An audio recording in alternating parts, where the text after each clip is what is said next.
Hello, everyone. Welcome back. Take your seats. Guess what? I found another car parking ticket. I'm not even joking. And this time, somebody's written their name and phone number on it. And I'm not going to embarrass them because obviously I know who it is. But I think that is a classic workaround, right?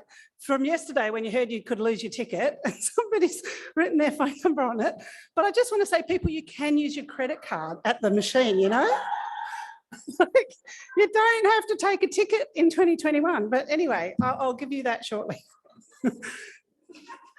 So welcome back to, I'll take that as a comment. Hello, enlightened souls. Rich, filled, and yet to be fuller soon. I'd like to acknowledge the Kaurna people as the custodians of the land on which we meet, the Adelaide Plains. And for those of you who weren't here yesterday, this segment, I'll take that as a comment, is an unsolicited soapbox. So we had a lot of food for thought yesterday and we've got equally as much today. But first of all, I'll start with a couple of comments from online. Hello, online people. We have got a comment here from Will McCrosty. He says, co-ops are cool, but funders don't effectively recognise and support them here in Australia. Realistically, he says, to engage with funding, you either have to be formally, legally constituted body or individual. Options for the latter are limited by process or policy in Australia. So he's obviously had a bit of experience at that. I understood that you could become a legal institution as a legal organisation as a co-op, but in any case, there's obviously a bit to learn there. And Dr. Kate Shaw has said about an hour ago, actually, this is in response to the previous amazing panel, that generally the agreed notion of the UBI is a base rate in addition to all other income, including social benefits, grants, commercial returns, etc. Theoretically, the universal means it should apply to everyone. However, the fact that San Francisco is a market economy and is seriously considering a UBI at all, as opposed to a Scandinavian social democracy where such crazy ideas are normal, has useful implications for the campaign in Australia. Thank you for that, Dr. Kate Shaw. So we'll start today with a video, actually. We have a presentation from someone who isn't in the room. This is Stevie Mackay. He's a guitarist with a successful alt metal band called 12 Foot Ninja, and is sharing with us his experience with streaming platforms and how they work or don't work for artists. Good. Bit of volume. Band 12 Ninja. I'll put my personal profile link on screen if anyone is interested in my career. Today, I want to discuss the royalty distribution model employed by market leader Spotify and the threat this model poses to innovation in the music sector. The spoiler is a typical band with 4 members on a typical independent label deal needs over 44 million streams to earn the same annual wage as a McDonald's server. That same band signed to what is considered a good major label deal would need over 110 million streams for each member to make minimum wage from streaming. Spotify dominates all music streaming platforms with approximately 33% market share, doubling its nearest competitor, Apple Music. Over 60,000 songs are added per day, which is around 1 song uploaded every second. Spotify has over 70 million tracks on the platform and is expected to have over 90 million by the end of the year. There's currently around 4 billion playlists, and about 20% of songs uploaded never get played. Only 25 songs have reached 1 billion plays. The top 5 most popular artists are Ed Sheeran, Ariana Grande, Drake, Justin Bieber, and Billie Eilish. Spotify's value is estimated to be around $24 billion. Spotify's market edge is often attributed to its vast and reliable device support and integration, broad music catalog offering, varied plans for paid and free subscribers, intuitive and attractive user interface, effective adaptive collaborative filtering, or AI, and subsequent user familiarity. Spotify's founder and CEO, Daniel Ek, is often credited with saving the music industry from piracy by legitimizing streaming. This was pivotal in the post-Napster era of consumers once again paying something to listen to music. The problem with Spotify isn't how much people are paying for their subscription. It's the method used to distribute their subscription money to artists. The method Spotify employs is called pro rata royalty distribution. Pro rata comes from the Latin word for proportional. However, it is not necessarily proportional in the most sustainable way. How it works in practice is, let's say the average consumer pays $11.99 per month for an individual Spotify subscription. Around $3.60 of that goes to Spotify, which is their 30% platform fee. Then the remaining 70%, $8.39, goes into a pool with every other subscriber's 70%, and Spotify simply divides the pool by the amount of streams across the entire platform. This has consistently valued a single stream on Spotify to be worth around 0.007 cents. When a small amount of artists, e.g. the likes of Justin Bieber, Ed Sheeran, Drake, etc., individually collect a staggering number of streams compared to the average artist, the pool of subscriber money is disproportionately diverted to these top-tier pop artists, who then inevitably benefit further from the wide-scale popularity bias and the subsequent echo chamber of curated playlists propagating what's hot. The remainder of the artists, however, or the vast majority of artists, end up earning far less, and as a result are unable to sustain any kind of living wage from making music alone. This applies to all musicians outside of the absolute blockbuster pop artists, resulting in a creative industry at crisis point, as almost no musicians are able to sustain themselves on their music as they once could as recently as prior to 2008. And it's becoming increasingly ingrained in the zeitgeist that that's okay. It's just how it is, instead of looking at alternative solutions. Apart from this being quite a bleak appraisal of the tangible value of music, which is paradoxically priceless and worthless at the same time, the argument can be made that the pro rata model is also misleading to the consumer, because their subscription fee is going into a pool of money distributed to artists they probably aren't even listening to, possibly may not even know, or at worst, may not even like. The counter arguments come flooding in around this point in the discussion. Industry commentators often decree that artists must diversify and accept that their art is merely marketing expenditure for touring, and that the pendulum has swung from touring to promote an album to making an album to promote touring. And musicians simply have to accept that their core business is less about selling the product of music and more about providing a service. And it is true that generally bands are more like t-shirt companies that play music versus music companies that sell t-shirts. And by combining merch sales with touring, one could, in theory, offset the pittance earned from streaming. But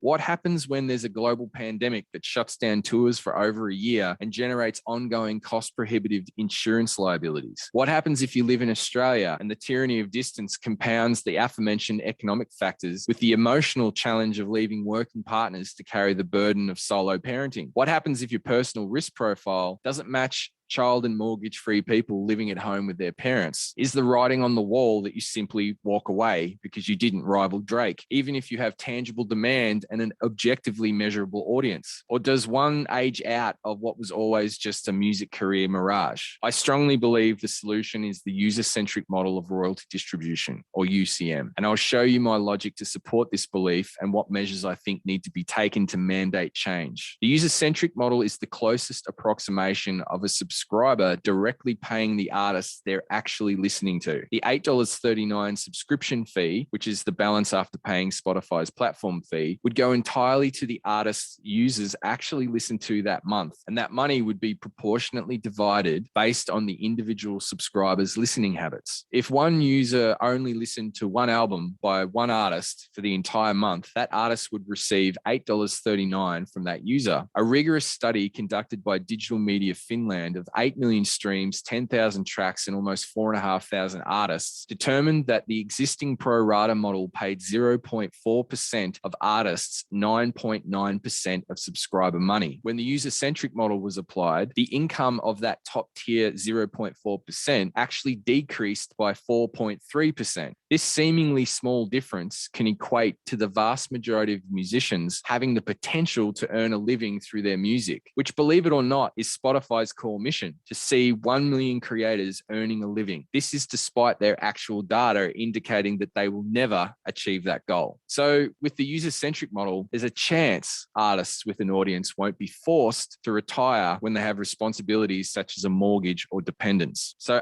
action required. Spotify has little to no incentive to change over to the more meritocratic UCM because the three major labels, Sony, Universal, and Warner, are not only stakeholders in Spotify, but they control the legacy artists, which are a big attraction to the mass market of subscribers. And these two factors alone reinforce the status quo. In 2019, Rolling Stone stated the big three major labels make $19 million a day from streaming. For the avoidance of doubt, consumers don't need to do anything here. What is required is government intervention, predicated on not only what is ubiquitously more equitable, but taking measures to preserve any semblance of extrinsic incentive for artists to create innovative art. UK is launching a government investigation into streaming because they have flagged genuine concern that the path we're on is starting to strangle innovation in the music sector and will exponentially get worse. To summarize, I think it's important to arm musicians, consumers, and our government with this information and denounce the pervasive "stop whinging" or "get a real job" rhetoric that silences those who should be speaking out. Importantly, we need to not view people who work for Spotify or majors as individually responsible or even complicit in what is currently an untenable existence for many profile artists. It's unreasonable to expect musicians to work purely for love or servitude when the remuneration for tangible value fails to even reach minimum wage. Without government regulation, the vast majority of profile musicians would actually be better off working at McDonald's. Thank you for watching.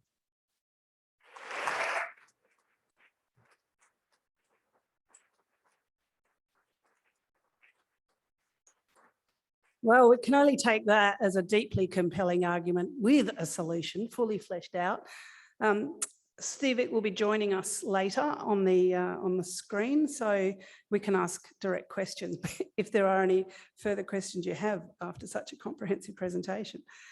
Indeed, next up, live in the room, as with the rest of our guests this Arvo, is Cadence Carmelo Belperio and Philip Kavanagh. These are two queer theatre makers from Adelaide, Tanzania, and they'll be talking about the impacts of undervaluing the labour of emerging artists. Welcome, come up, take the stage. Which one do I speak into? This one? Hello. Oh, they both? Oh, I don't know. Hello. We started this speech with the simple idea young artists deserve to be paid. And then in a session yesterday, Joe Dyer articulated the situation perfectly, which has been echoed again today. When artists aren't paid for their labour, the only way to make it to the stage of being a paid practitioner is to have the financial support of partners and family. The first few years of our professional practice as recent graduates are essentially an unpaid or lowly paid internship, which amounts to an insurmountable class barrier for those who can't afford to work for free. We wanted to end our speech with these larger ideas about how this devaluing of artistic labour casts ripples across the sector. Instead, because this has already been so well put already, we decided to shift our focus onto telling some personal stories. So I'm 26, Phil is allegedly a little older.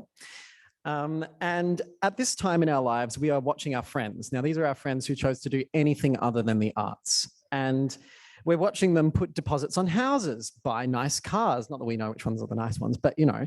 And then eventually they do this thing where they decide to produce another child or another human into the world and pay for everything that a human does.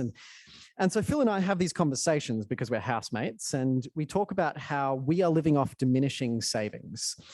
I took a year off to do a master's at VCA, you know, the coursework kind, the kind that the government call vocational degrees. And Phil had a bunch of commissions that got swept up in Hurricane Rona, possibly to land in some far-flung playhouse somewhere in the future. But for now, every time that we check our bank balance, we hold our breaths and see if our guess of how much it's gone down matches up to the actual number. And it's not like we live extravagantly. I think that Phil is an absolutely fantastic playwright as well, and maybe he thinks the same of me. And all of our friends, the friends who are buying houses and buying cars and making humans, see where we are in our careers and expect us to be earning all of this money, and are absolutely dumbfounded when they find out that we're not, because they tell us that we work so much harder than them, and we stare at this number that is way smaller than we thought it was and wonder, how are we going to pay the bills? And then we look at each other and we say, how did we end up here? And one time Phil asked me that question, and I responded with a story. I told him the time that I put in my first arts essay grant application, and I was hot desking at Act Now at the time, and I asked the wonderful Ren Soggy to help me with my budget. And they looked at how much I had allocated to myself. Now, bear in mind, this was an application for me to write the book, music, and lyrics of a new podcast musical. And for all of that work, I had allocated myself $2,000. Yeah, I know. And Ren said that number should be at least 4 times that, probably 5. And I responded with, really? I don't know if I can ask for that. Like, I just don't know if I'll get it. I don't know if that'll make it competitive. And Red had to really convince me, like negotiate with me. And we settled on making it 3 times bigger. And then I got the money, and now I'm kicking myself for not increasing it more. But I was afraid to, because we were going for co-funding with another funding body, and that funding body does not allow the applicant to pay themselves. And that funding body, you probably already guessed, is the Helpman Academy. And look, I'm grateful. I've received so much financial support from the Helpman Academy over the last 5 years that I was eligible for them. But every time I put in an application, I was told, you can't pay yourself. Pay for other things. You just can't pay yourself. We're going to elevate you to do these things, but you don't earn a wage from this. This is not what we do. And the effect that this had on me is that I learned your labor as a young artist is not valuable. You do not deserve to be paid.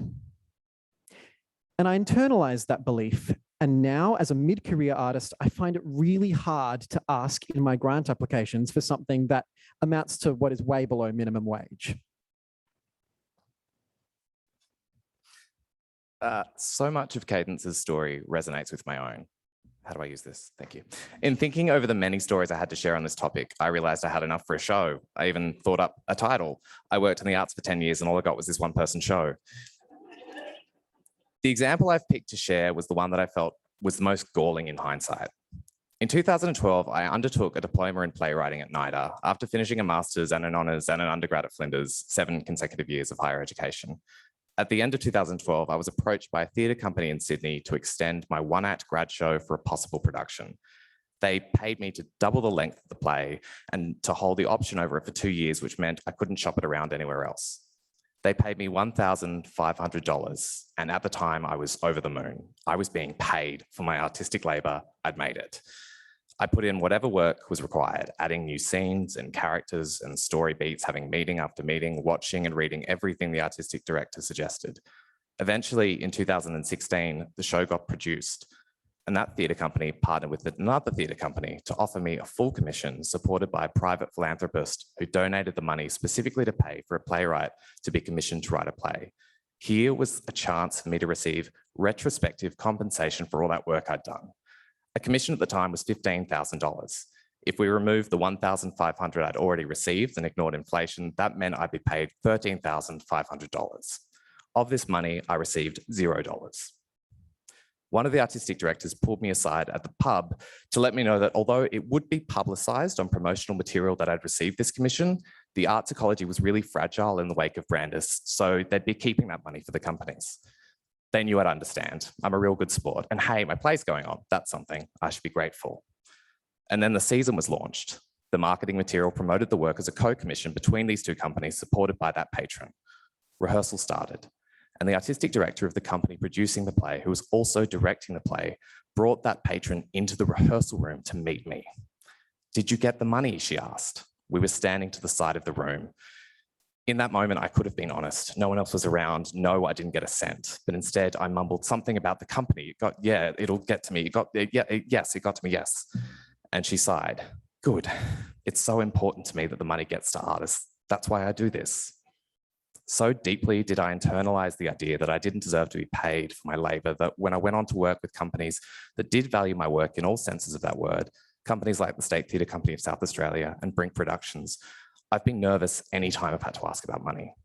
There was a commission I had with Brink that stretched over years. We exhausted the commission payments they were obliged to pay me, payments I hurry to add that amounted to a full commission. But there was still work to be done. Chris and Karen apologized for this and then just found more money to pay for the extra work. I had to stop myself saying, no, don't pay me, it's fine. You don't have to pay me, despite not being able to afford rent at the time and barely being able to afford food. I just didn't feel like I deserved anything. This is a systemic problem in the arts. Young artists are being encouraged to invest their time and energy for little or no financial remuneration with the promise that if you just undervalue yourself enough for long enough, you'll one day be one of the lucky few who get paid. And by the time you get there, you feel guilty being paid anything at all, knowing how many around you are working for free. What might happen if we taught young artists taking their first steps into the professional world that their work already has worth?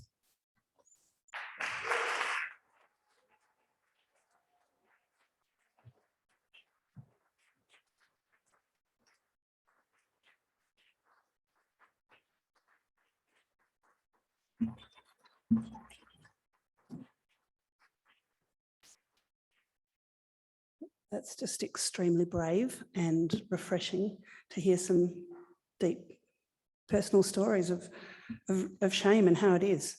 Thank you for sharing that today. I know it resonated, and as you could hear from the audience, I hope you feel good about sharing that.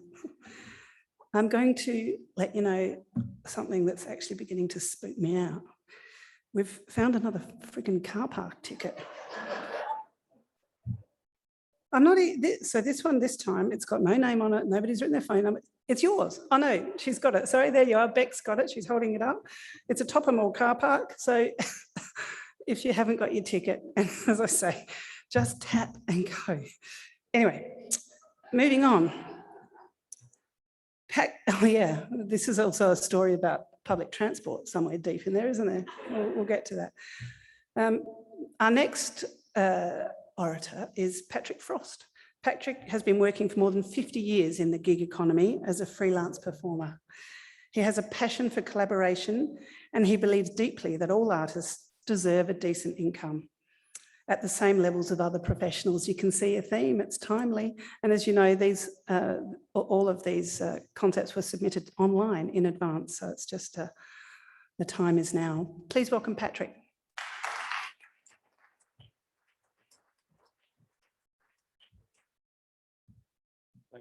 Thank you very much, Christy. First, I want to just pay a few tributes. I'm grateful that I'm here as a storyteller on Kaurna country, where stories have been told for millennia, and I'm honoured to be sharing their land. I want to thank the organisers of this event. The last couple of days have just been absolutely amazing. Three universities over there. I'm still an undergraduate from one of those universities. And I also want to pay special tribute to this gentleman here. The Don Dunstan Foundation, I'm very pleased they're involved in what we're doing here. But this man was my friend and my mentor, and he's a big part of the reason that I'm standing here today. I also want to talk about privilege. What I'm going to talk about really today is my own career, my own life as an actor. And I got to where I am largely because I'm a man. I'm a white person.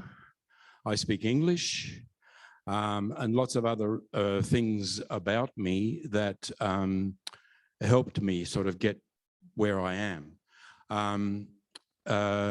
I've been described as 50 years in this business. I don't know if I'm the oldest person in the room, but I know that Helen Bock is here today. Pat Ricks was here yesterday. So I'm not the only one, but I am one of the elders, I suppose. I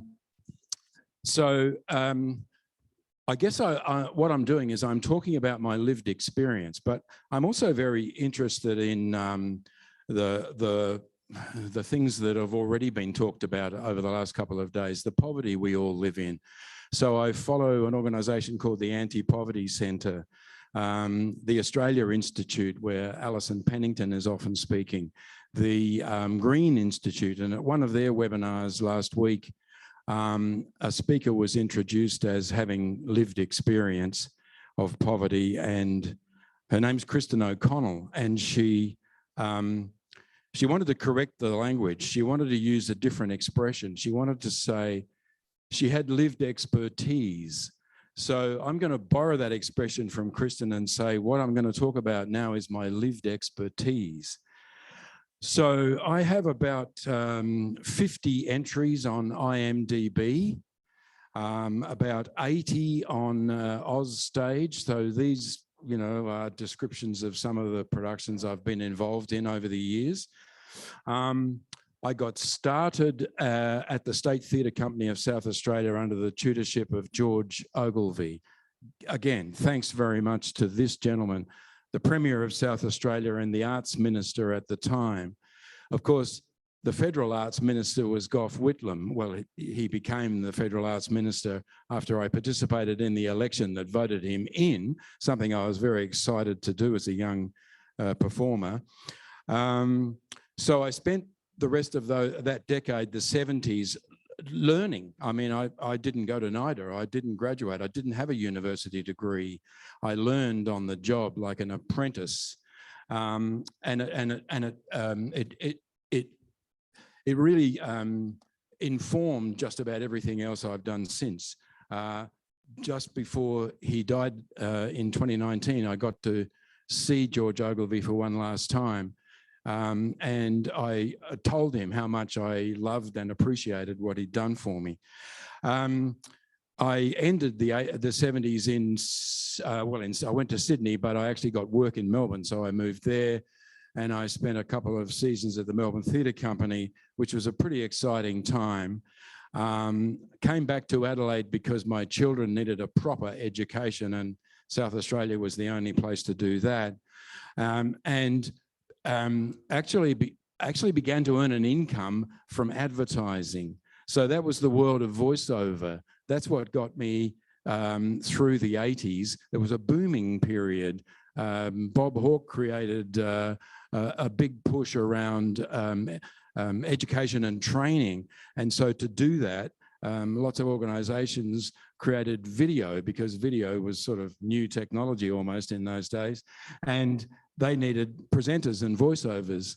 So advertising, voiceover, and so on just sustained me through the 80s. I got into the 90s and I began adapting. Not quite so much work. I was an older bloke, and grant applications came up. So there were a lot fewer jobs around. I suddenly hit the wall and realized that poverty was going to become part of my life. And that's when I started focusing on this idea that, you know, actors are poor people, really. Then in the 2010s, finally, I got a universal basic income, and that's kind of what I want to finish up talking about. My universal basic income is called the aged pension, and I get it because of my age, yet another privilege. So in 2015, I was eligible to collect my superannuation. Aaron Connor here on the panel earlier was talking about the superannuation for a gig economy worker. So I had the princely sum of $35,000 in my super. I spent it on an overseas trip.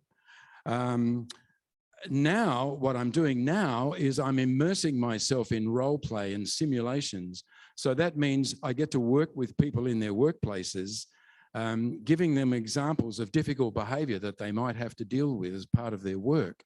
And I really enjoy doing that because I bring people who have got no experience of drama or acting or the theatre. I recreate situations that are going to happen to them in their real lives, and I make it real, and they so appreciate the value they get out of that sort of immersive experience. So what I would like to see, because I don't think it's very likely that an average performer like these two wonderful people up here are ever going to get a career like I just described.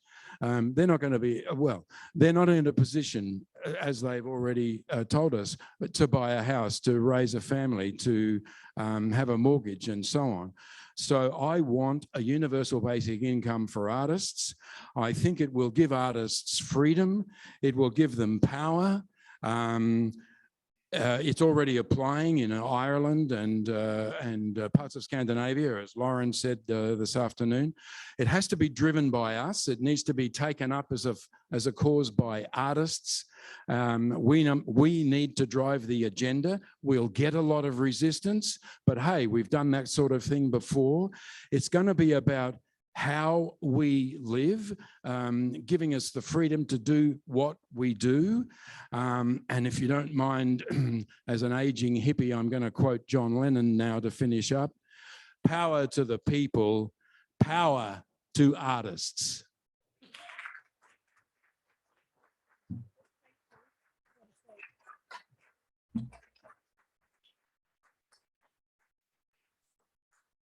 I think it's great to be able to have a similar stories of career starting out, and that there's somewhat reassuring, but ultimately difficult scenario of using the pension to be a universal income. I'm sure it's terrific to know that you will also be fighting for the next phase of that for the next generation. Thank you, Patrick.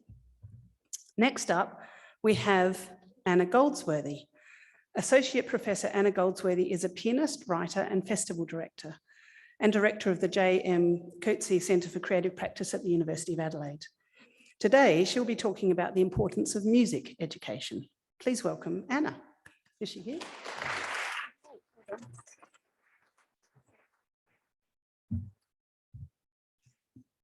Hi, I'd like to start also by acknowledging the Kaurna people, the traditional custodians of the land on which we meet today, whose ongoing relationship to culture in many ways I think provides a really useful template for what I'm going to be talking about.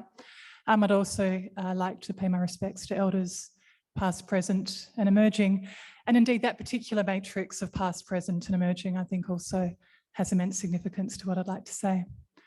And I also find it a great honour to be sharing the stage with this gentleman here to my left. And I was even more honoured recently when his grand piano was sent to my room at the Elder Conservatorium of Music. It's lovely to have this cherished instrument in my studio, but even more than its musical function, it's such a potent symbol of progressiveness and also of vision. Gives me hope. I'm not actually talking about money. I didn't get the memo. But what I am talking about, I think, will cost money.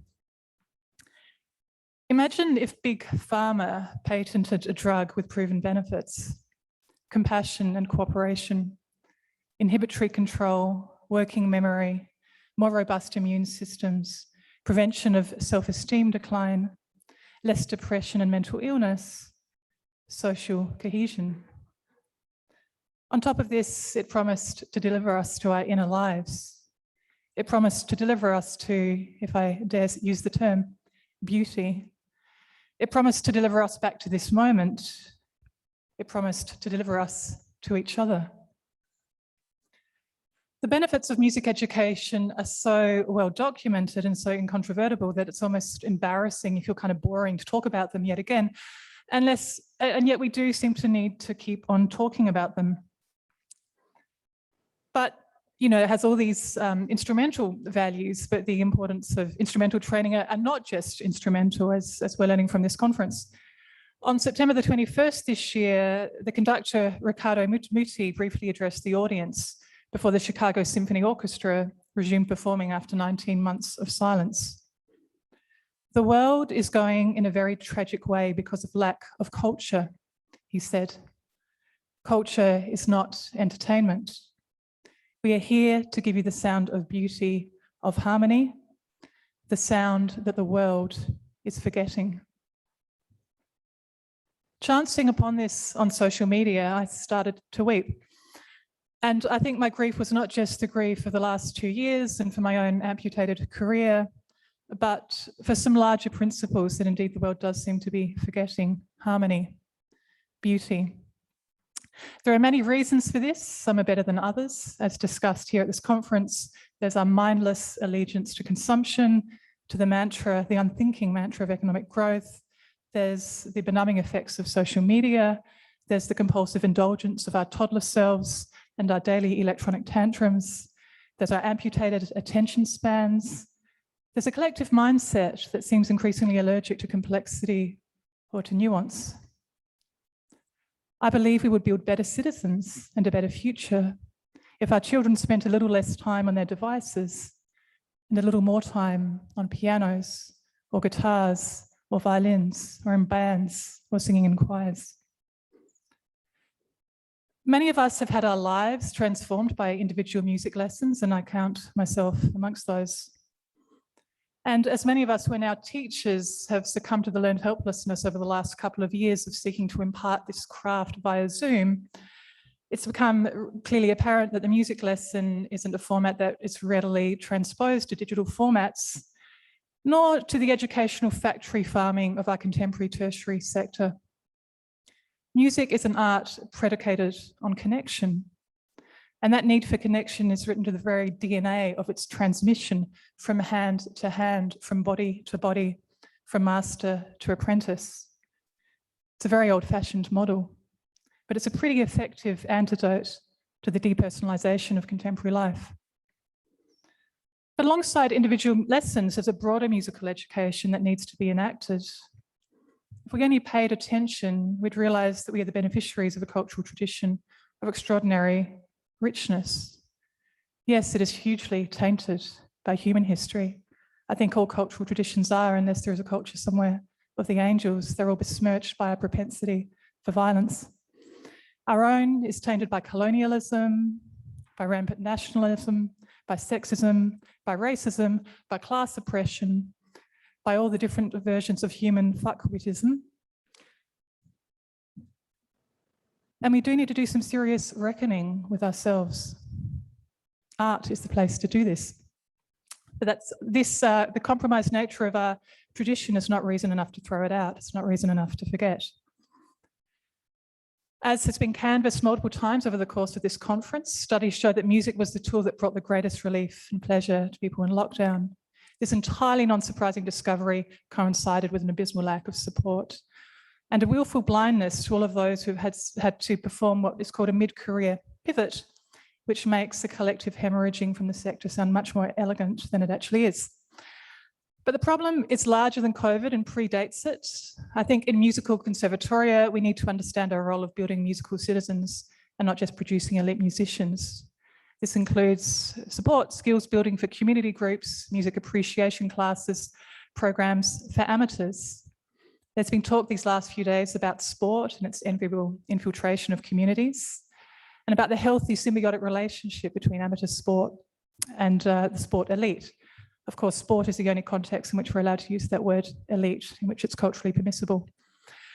I don't want to argue against sport. I'd much rather my kids played sport than Fortnite, and nor do I particularly want to argue against STEM.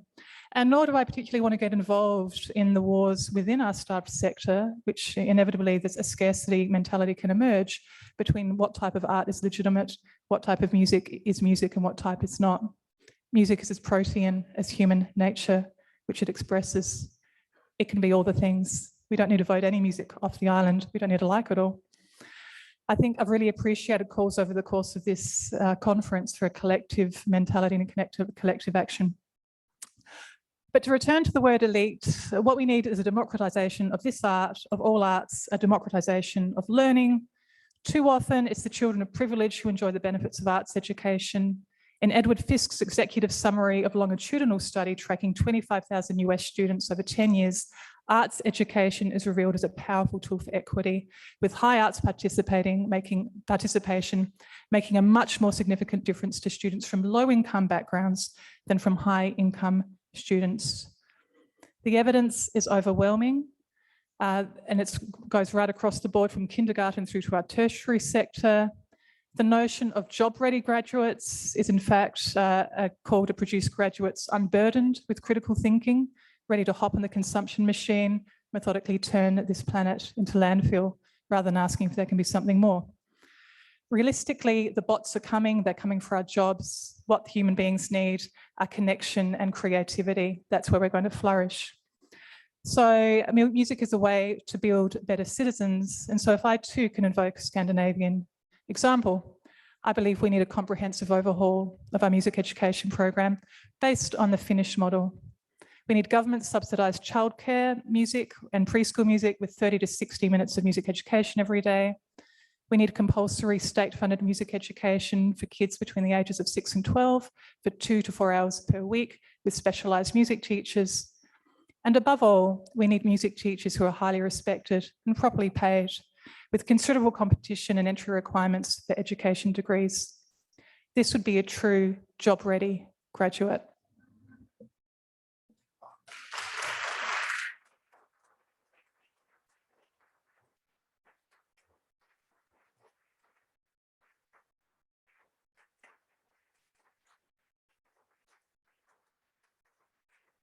I feel that that Anna sung that in a way. It led us on a journey of beauty and depth, and then whacked home some practical solutions to to educate, compulsorily educate music. Thanks for your passion and for sharing that with us. Next up, we have Dr. Tiffany Lindell-Knight. She's an actor, teaching artist and national vice president of the Media and Arts Alliance Equity Section. She will also be speaking about the timeliness of a universal basic income. Thanks. Thanks, Christine. Thanks, everyone. I feel like I'm rehashing material, but obviously there's a movement in the air. So I will continue with this tirade. Good afternoon. I'd like to start by paying my respects to the Kaurna people whose land we are meeting on today, and to First Nations people wherever this is being seen. So I'm an actor, which means that by necessity, I actually do a lot of things. I audition, I do role plays and commercials. I'm about to do some voiceover work for a vampire movie soon. Looking forward to that. I teach as a casual at all 3 of these universities. Sometimes I direct plays, not as often as I would like. I act in them. I write a lot of support letters. I volunteer for my community. I'm part of this wonderful gig economy, a freelancer, what my PhD supervisor once encouragingly called a portfolio worker. And by and large, I make it work, by which I mean I managed to contribute to our household enough to raise 2 kids and keep the wolves from the door. So like most of you, I'm pretty busy, and like most of you, I'm pretty tired. But that's the hustle when you're a freelancer. And it can be quite exciting when you're fresh out of school, but I'm not gonna lie, it gets a little scary when you reach a certain age and when you're a woman and you realize that you don't have the security of a meaningful amount of superannuation, or that you can qualify for any income protection insurance, or a nest egg that your peers who didn't go into the arts have in case you get sick, and that starts to take a toll. Now, I know this isn't news to any of the people in this room, but I'm making the point because it seems to me that a lot of the policies we hear, not necessarily in the last 2 days, but in the zeitgeist, are about improving conditions on the organizational level. That if you give more money to companies, it will eventually trickle down to the artists. I don't agree. One main stage show every 2 or 3 years does not sustain a practice. Neither do the jobs that you're forced to take as an independent contractor that don't pay into superannuation, which are a feature of so many of the festival projects we see here in South Australia. And juggling multiple day jobs to cobble together a living does not create conditions in which artists can develop and grow. But this isn't just a problem for cultural workers. We are the canaries in the coalface of this gig economy. We've been gigging for generations. And I'm told by actors older than me, who once were able to make it sustainable in the past because there was a welfare system that people could temporarily fall back on, which was known as the dole, but that's long gone. So I'm here to add my voice to advocate for an alternative. In 2016, Don Arthur, a senior researcher at the Parliamentary Library, submitted a report to our federal government called Universal Basic Income, a Radical Idea Enters the Mainstream. And he wrote it in response to concerns that automation and technology would lead to the evaporation of jobs or depressed incomes and increased inequality.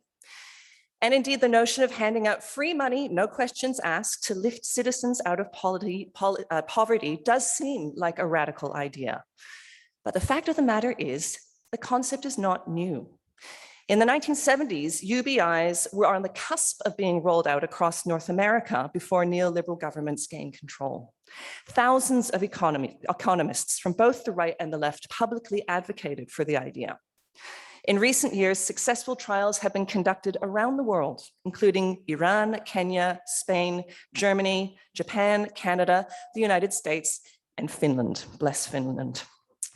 The results routinely indicate that UBIs contribute to reduced hospitalizations, reduced domestic violence, increased community engagement and education, increased faith in social structures, including politicians, and a boost in economic activity and efficiency. Now, the conclusion of Don Arthur's report to the Australian Parliament was muted at best. He conceded that the prospect of a UBI being implemented in the near future was unlikely because of what it would cost, and concerns that Aussies wouldn't support handing out free money because it might discourage people from looking for work. Cut to 2021. We've just lived through a Conservative federal government's rapid deployment of a form of basic income, albeit one that was, of course, by no means universal. But JobKeeper demonstrated that in a crisis, even the most conservative political machine can institute rapid, significant change. In the words of the Lowy Institute's Mark Beeson, we're all socialists now. The impact of JobKeeper on the lives of people living below the poverty line was significant. The economy did not suffer. In fact, it has proved remarkably resilient. And contrary to fears that the Australian public is resistant to the idea of handing out free money, a 2021 Anglicare survey indicated that 77% of respondents now support a form of universal basic income. The Actors' Wellbeing Study of 2015 demonstrated the devastating impacts of economic insecurity on performers. We can only imagine what the post-COVID data will reveal. But this is a strategy that will not only benefit artists, it is one that connects us with workers across all vulnerable sectors of the economy. The aged care workers, the retail staff, the casual academics, the freelance journalists and Uber drivers who can't afford to take a sick day because they won't get paid. In 2016, the Productivity Commission advised our government that the current welfare system does not protect the growing number of people engaged in short-term and periodic employment. It flagged a UBI as a legitimate alternative. In 2021, a report by the Australia's Tax and Transfer Policy Institute saw a UBI as, quote, a realistic medium-term political choice that would significantly benefit those on the margins of the labour market and is also likely to substantially benefit middle-income workers. So our government knows this. They got the memo.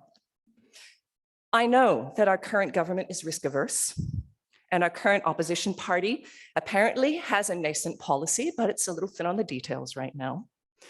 But this government will not be in power forever. We need visionaries in leadership, but we also need to flag what vision we aspire to. As historian and economist Rutger Bregman points out, once upon a time, the notion of women's suffrage seemed impossible. The same goes for the abolition of slavery and same-sex marriage. How did those radical reforms happen? Through telling people's stories and through organizing. If the public really doesn't value the arts, then let's use our skills to reset by connecting with what's broken across the board. As today's storytellers, communicators, educators, and activists, I suggest that we have an opportunity here to band together with other organizations, unions, and advocacy groups to lobby for radical systemic change that will benefit all Australians. So let's do it. Thank you.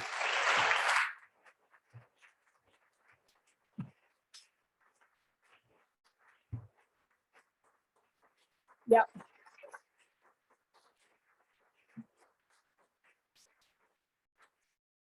It's a zeitgeist. It's happening. I've got a comment online here. It says, why does everyone else get paid but not the creator? You can buy a wheelbarrow but not pay yourself to push it, or pay someone else to push it but not yourself to organise them to push it. That's from Penelope Shum. There's a few other comments online that I'll come back to, but they skip back, I think, to some previous comments as well, previous talks today. Last up, we've got Ren Soggy. Ren is the Executive Director and Co-CEO of Act Now Theatre and Co-Chair of the Board of Post Office Projects, Galleries and Studies. They'll be talking about barriers to inclusive bathrooms for trans and gender diverse folks. Please welcome Ren.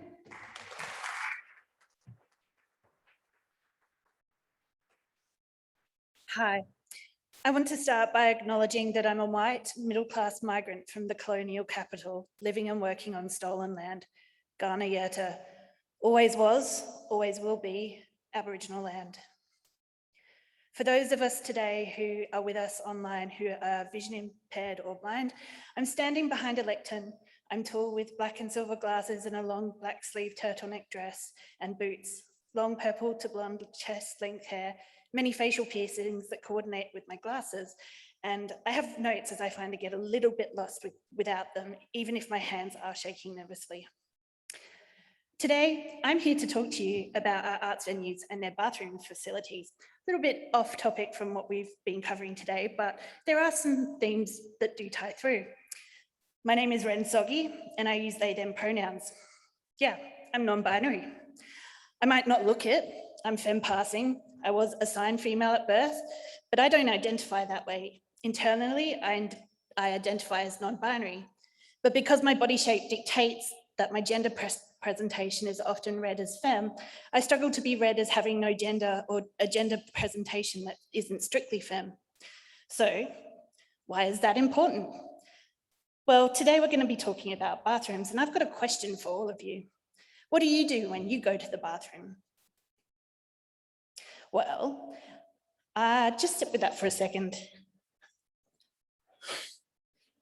I tend to go to the bathroom, enter a stall, do my business, as we all do, and then wash my hands and get on with my day, relieved.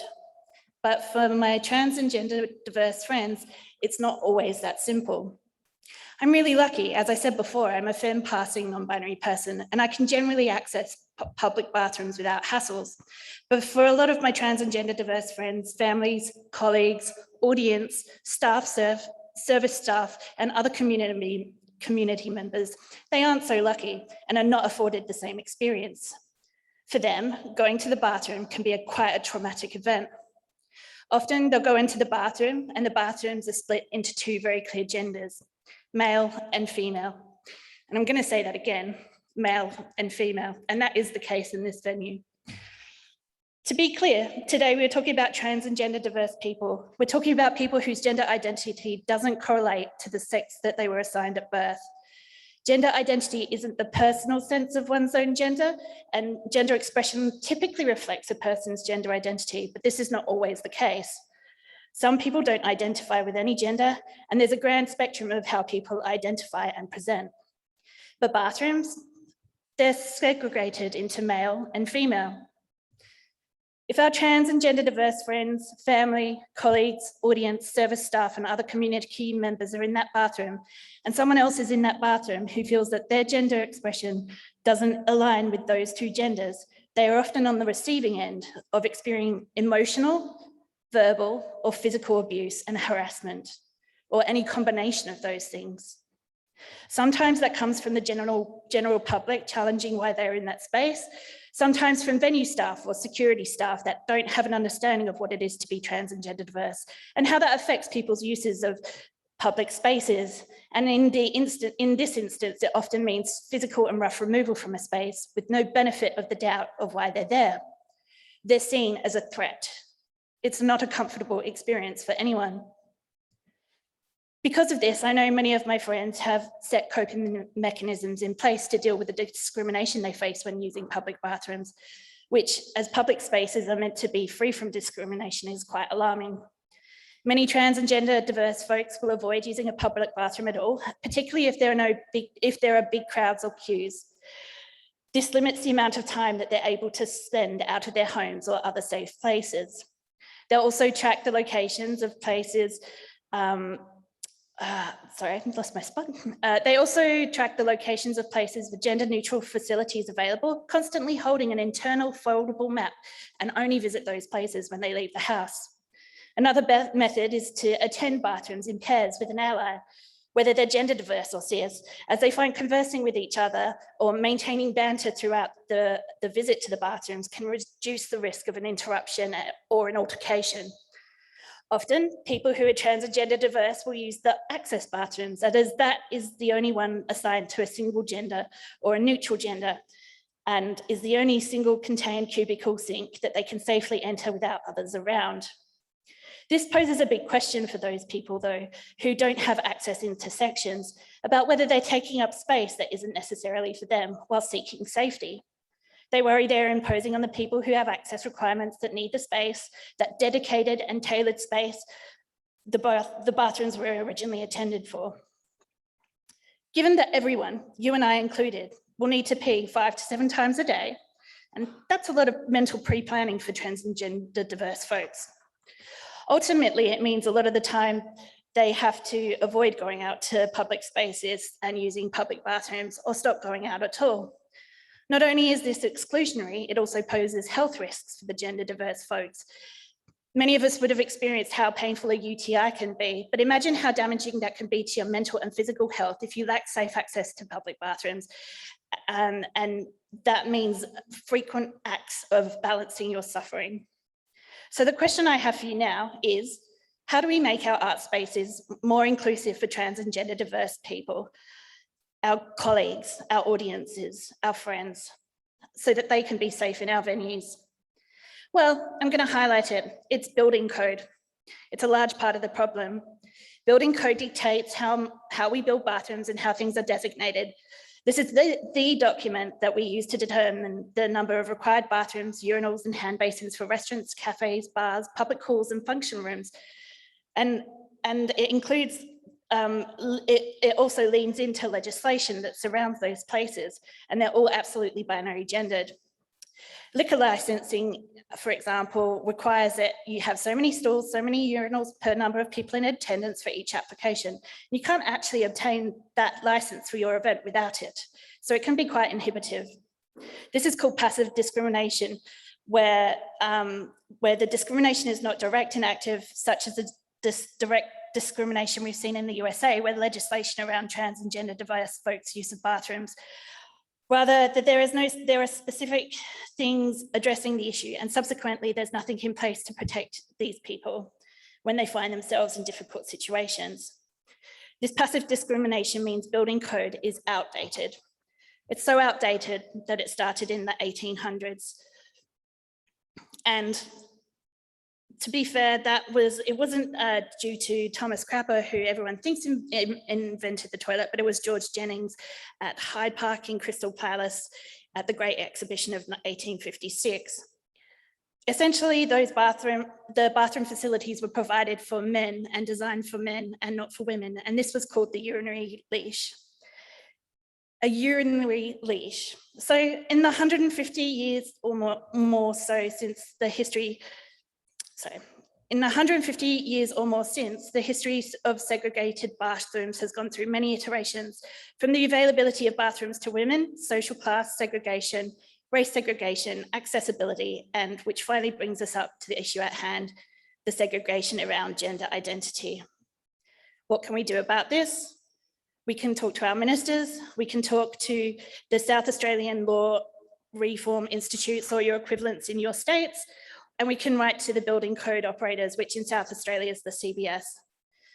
So let's get that building code updated, not outdated.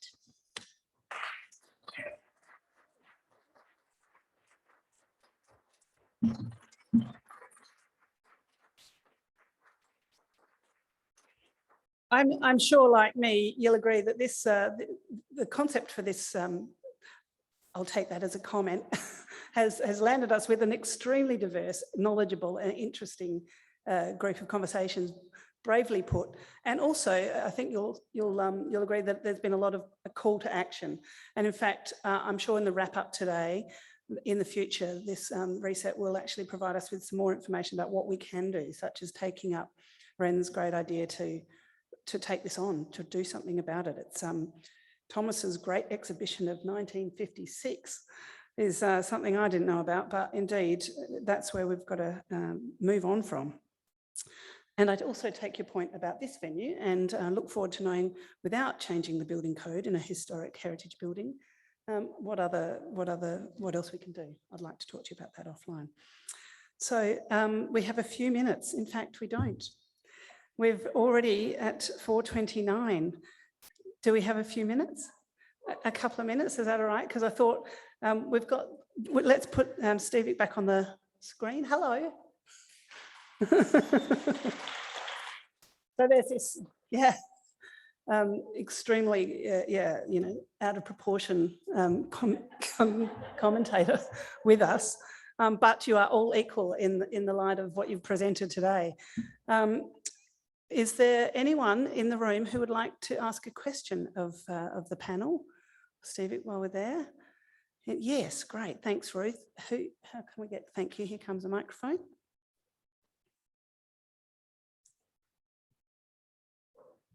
I hope you don't mind, Christy. I'm actually going to make a comment. Yay! Even better. I just really want to thank Phil and Cadence for their bravery and honesty in their stories. And it's just made me reflect. And the last 2 days have been amazing and I've learned a lot and there's a lot to reflect on.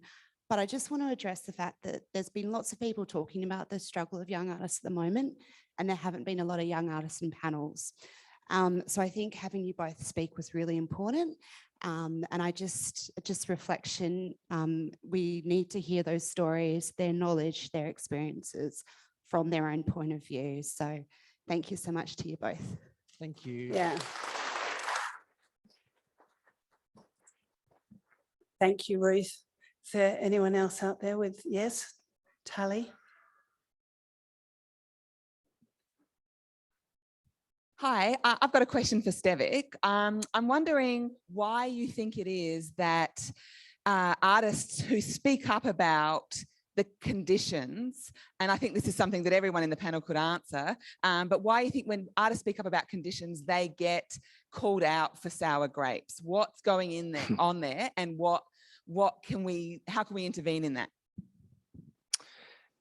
That's a very good question. Why do I think that they get called out for sour grapes? I think because it's that seesaw concept of it's quick to elevate yourself by putting other people down. And I think that a lot of people find it irresistible to brand someone as sour grapes, because then it possibly reinforces their own position to be, better than what it is. There's one theory. I think it's also a common thing that I've heard people mention through a number of the speakers. There's like a romanticization, if that's a word, of, being in a position where you perform and, you might have profile, and I guess there's a perception that you're, killing it. And to say anything that could sort of shatter that illusion by fans or whatever is almost sort of seen as ungrateful or, I'm trying to think of the best adjective to describe, but I think people just don't want to hear that it's not as sexy as what they think it is. I wish I had a better answer for that. How to counteract it, I think, is just arming people with the information. Like in my presentation, I tried to remove emotion as much as I possibly could to focus on the factual kind of aspects. Because if I went on and going, it's shit, and blah, blah, blah, I think people tune out. So I think sort of playing the ball, not the person, when it comes to what can we do, what is the problem, identifying it, and what are the solutions, and really challenging those ideas. So, yeah. Brilliant. Could I Thank- just add something? Yeah, go, Anna. It should be on, it'll come on. Can you hear me okay? Yep. Yeah, I think there's another issue that perhaps is worth canvassing, which is the sort of public community perception of artists. And we've touched on that. And obviously, a huge number of people value what we do enormously. But there is also a perception, I think, that we're the lucky ones. We're the ones who got to follow our dreams. And there's an ambivalence around that. You know, there's a whole lot of people who have compromised, they've joined the machine, they've signed up to be wage slaves, and they see us living the dreams. And one element of that equation, you know, may well be envy. And so then if we start complaining, well, you know, you're the ones who made that choice. We don't have the right to complain because supposedly we're the ones who are living the charmed life. And I think perhaps it is worth being mindful of that occasionally too in these conversations. Thank you, Anna. Is there anyone else on the panel here who'd like to say anything to wrap up? Well, in that case, let me be grateful and let the audience make you feel very, very grateful indeed. And thank you for coming up and sharing your points of view. I'll wrap that up now.